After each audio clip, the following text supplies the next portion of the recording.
I get that somebody needs to hear this today, and it is that we teach people how to treat us. And what does that mean? Because you think people just act the way they do and they can't be changed, but they do act differently with different personalities and different personality types. They know where it's like a child. They know with which person they can stretch the boundaries and which persons are more strict, which won't take their nonsense and won't take their tantrum so that they throw, and which people will they can just get away with it, and then they will play on their guilt card and they will make them feel bad and they'll get everything from that person. So what are you condoning? What are you looking over? What are you accepting?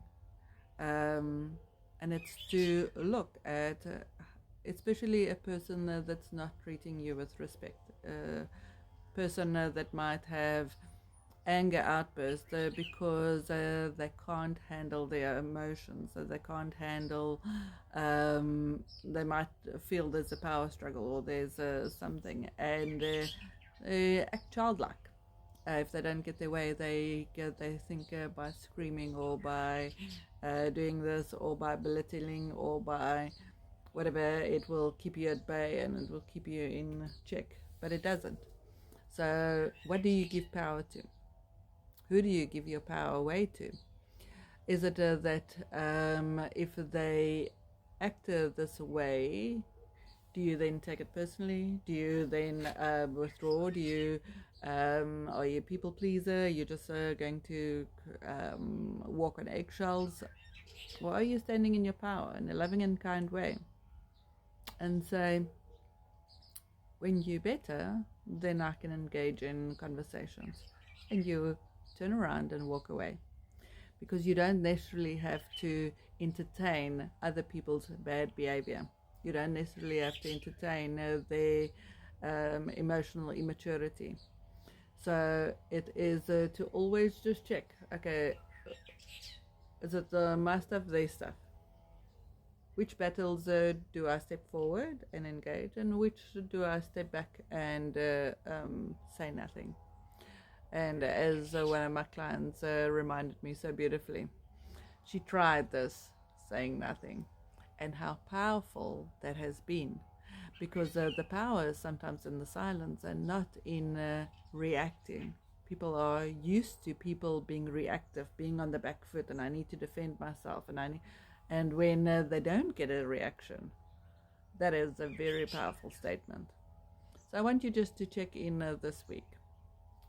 Where can you sort of correct the behavior? Where can you change your responses so that people know, okay, this what I'm doing to you, I can see is not acceptable. So I need to change. I need to change my approach to you, and then I'll get something out of you, or I'll get you to do what needs to be done, or I'll get you to listen.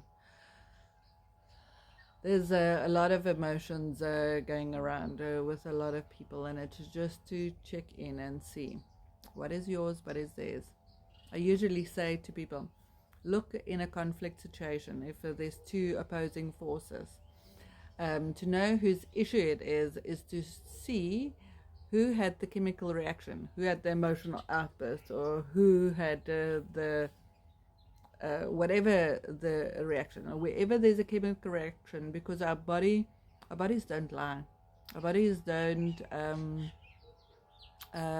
It's so wise, and it's to see it was the chemical reaction within me, and it made my blood boil, because then there's a trigger, there's something that you need to heal within yourself.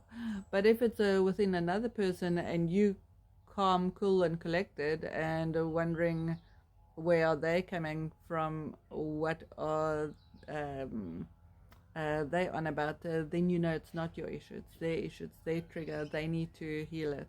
And then you energetically leave it with them. You turn around and walk away, and you give them time to cool off, give them time to process, because No one comes from empowerment when you show a finger and you this and you this, because there's three fingers showing back. So it's people are used to the blame game. People are used to getting away with certain things until you don't allow them to anymore.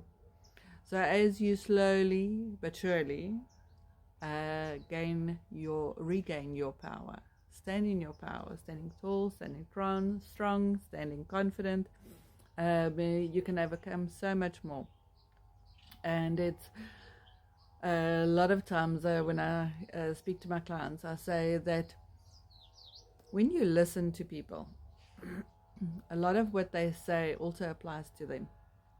So whatever they, if they, for instance, blame this or blame that or blame that, it's because within them there is something that is, or some part of them that's not happy with their own situation.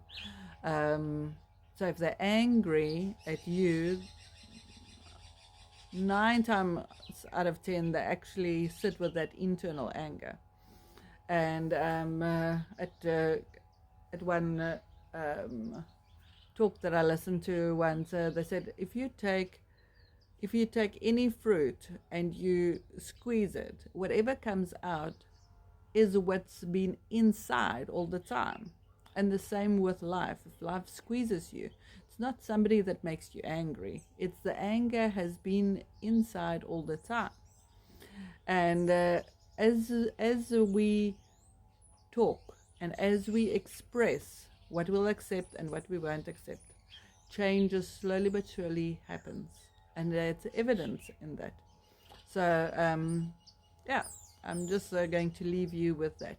It's like check in what you are allowing to continue, and what are you wanting to change in how people treat you. And also listen to the self-talk. How are you treating yourself? What is happening on the inside? Is there peace within, or is there war? Is there harmony, or is there conflict? Because sometimes we have these conflicting sides within us that one says do this, the other one says do that, the other one says you're good, the other one says you're bad, whatever it is. So yeah, just check in. In any case, I thought I'll just leave that with you, and for those that needed to hear this today, I bid you the most beautiful day. Bye.